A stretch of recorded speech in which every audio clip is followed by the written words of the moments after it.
আসসালামু আলাইকুম ও রহমতুল্লাহি ওবারাকাতু।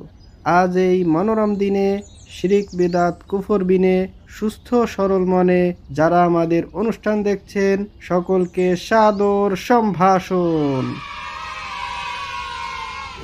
দিনের নামে নেক্সুরতে ভালো কাজে অনেকে ভালো সাজে, কিন্তু কাজটা যে বাজে তা অনেকেই জানেন না। দেখে আসা যাক এমন কিছু কর্ম যা নেক্সুরতে ধোঁকা।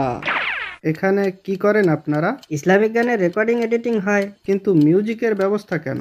যারা গান শুনে অভ্যস্ত তাদেরকে ইসলামের প্রতি আকৃষ্ট করার জন্য এই ব্যবস্থা।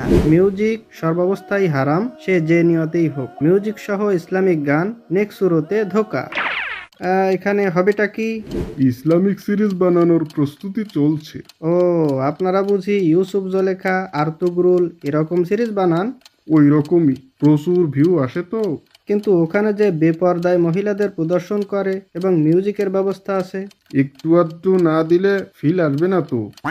এটা তো নেক্সুরতে ধোঁকা। আপনি কি অমুক পীরের মুরিদ? জি, আপনারা এত ওজিফা করেন, কোরআন পড়েন কখন? সারাদিন অজিফা করে বলবাই না, কোরআন পাঠ করব কোন সময়? হ্যাঁ, ওজিফা করতে গিয়ে কোরআন না পড়া, এটাই নেক্সুরতে ধোঁকা। বেদাত করে আবার কথা কয়, আরে দোয়া কামনে বেদাত হয়। থামেন থামেন, থেমে যান।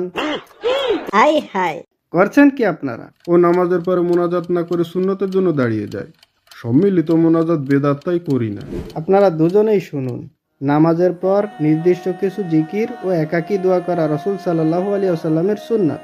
যে মোনাজাত করলো সে এই সুন্নাত থেকে বঞ্চিত হলো, আর যে মোনাজাত না করেই দাঁড়িয়ে গেল সেও এই সুন্নাত থেকে বঞ্চিত হলো। সুতরাং দোয়া করতে গিয়ে আর বিদআত থেকে বাঁচতে গিয়ে সুন্নতের খেলাপ করা, এটা এক প্রকার নেক্সুরতে ধোঁকা।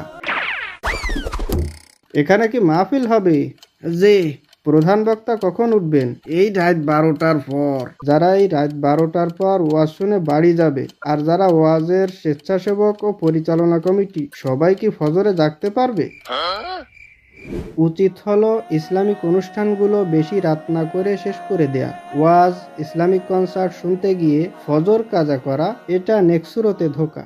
আসসালামু আলাইকুম মুরব্বি মুরব্বি। ওয়ালাইকুম আসসালাম। তুমি সাক্ষাৎকার নিয়ে বেড়ানো হুজুর না?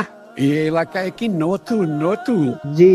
বলছি, তোমরা যারা ইসলামিক কন্টেন্ট বানাও তারা বেশ ভালো কাজই করো, কিন্তু এ কাজ করতে গিয়ে যদি নিজের আত্মশুদ্ধি, সুন্নতামল, কোরআন পড়া, বোঝা, ইলম অর্জন থেকে দূরে সরে যাও, তাহলে সতর্ক হয়ে যাওয়া উচিত।